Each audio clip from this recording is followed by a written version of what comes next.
In this video I'm going to show you how to plaster a wall from start to finish, showing how to PVA the wall, how to mix the plaster and how to apply the plaster. Right, to mix my PVA I've done a 2-to-1 mix, so that's 2 water to 1 PVA. Now these days they seem to be thinning the PVA down a bit in my view, so you can do 1-to-1 if you want, if you've got an old tatty wall. But I think this is going to be alright. I like to mix it in a milk bottle. If you look, there are markings on the side of the bottle which show you in pints, so you know how to mark it out. You can do 1 to 2, and then you can give it a good shake every time you use it, and just put in the bucket what you need. All we do, pour our mixed up PVA and water into my designated bucket, like so, and we just use a standard paint roller. That's it, and we'll use this to apply it to the wall. This really is as simple as just getting PVA on your roller, shake it off so it's not dripping everywhere, because you don't want it all over the floor and over your face. And then you just take it to the wall and you just roll it on, just like that. If you want to get into any crooks and crannies, you just need to use a paintbrush. Right, I'm going to show you how to mix the plaster. I'm using just a standard power drill with a paddle mixer. You need to fill your bucket up with water, and then you need to add the plaster to the water and mix until you get a nice creamy texture. This is a multi-finish plaster.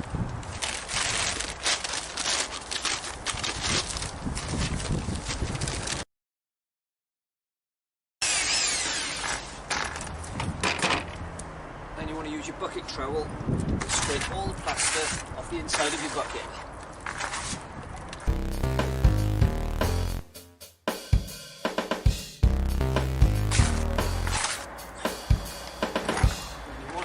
Like that kind of texture. So if you hold your trowel, it sticks. To give the paddle mixture a clean, I put it in a bucket of water.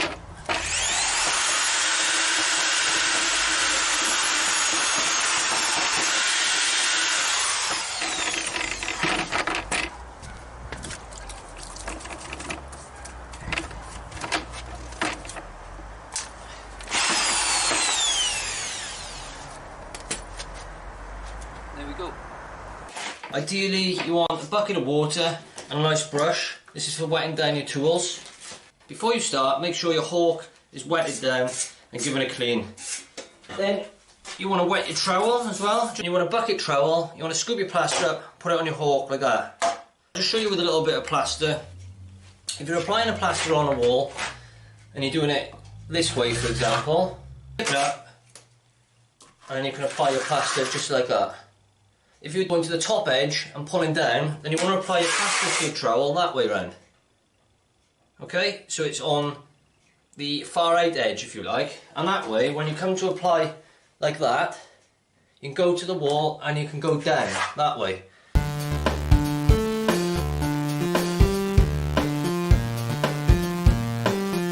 So what we're going to do now is what's called flattening out. We've got a few lines here, you might not be able to see it on the camera there. Well, it's not perfect, plaster's still a bit wet. We're going to go over it with a nice clean trowel and just flatten it in a little bit before we put on our next coat. You just take your trowel, just do some nice sweeping lines like that. And just try to take any obvious lines you've got in here. And you've got to be careful, I just picked up a bit of grit there. So I'm going to give that a clean now. Last thing you want is to be putting grit all over your nice plastered finished wall. So what you want is to have it as flat as you can without it being flat or it'll stick, and just be pushing that plaster in. When we do the final polishing, that's when we tilt it at more of an angle. So if you can see that sideways on there, you want it just off like that, so you're pushing it nicely in. Then if you tilt it too much, you're just going to pull plaster off the wall. And it'll annoy you, because you'll take it all off on your trowel and you'll have to put it all back on again. You'll find the plaster will be going dry and it'll be panic stations. Very important thing when plastering or doing any wet trade, keep everything clean. There's no excuse for being dirty. Keep your trowels clean, keep your hawk clean, try and keep the floor clean. If you start walking through it, oh, right mess. So I'm going to go and mix another coat of plaster now and we'll put that on the wall.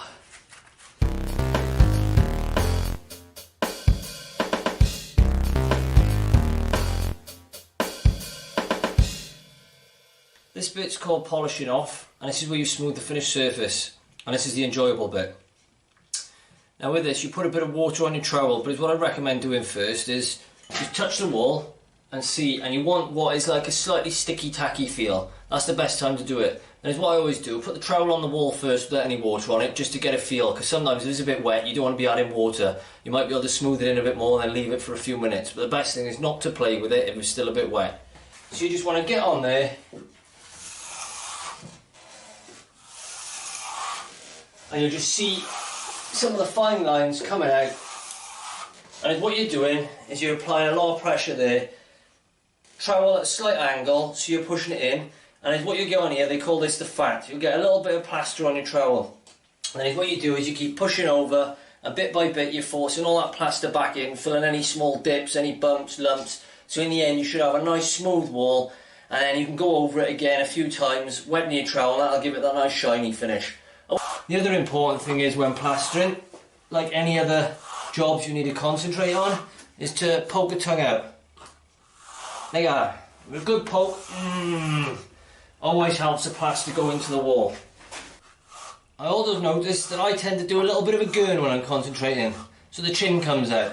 Nothing wrong with that. Adds to the quality of the finish. And you can put a little bit of water on the plaster like that. Just give it a good scrape. And it's a little angle, you don't want it too steep. And then you get that, what you call fat on your trowel. And that you need to keep pushing along, like that. So a little wet, you don't take it off your trowel this time, that needs to be spread back and forth. You're trying to work that into all these little holes or dips you might still have if your board's uneven or your wall is uneven.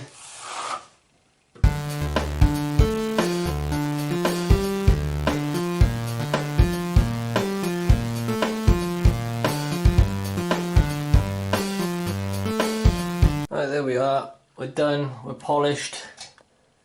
Difficult to see there with the light on, but you can see that's a nice shiny surface though. That's just going off. You can always go over that the next day if you want with a dry trowel or a wet one.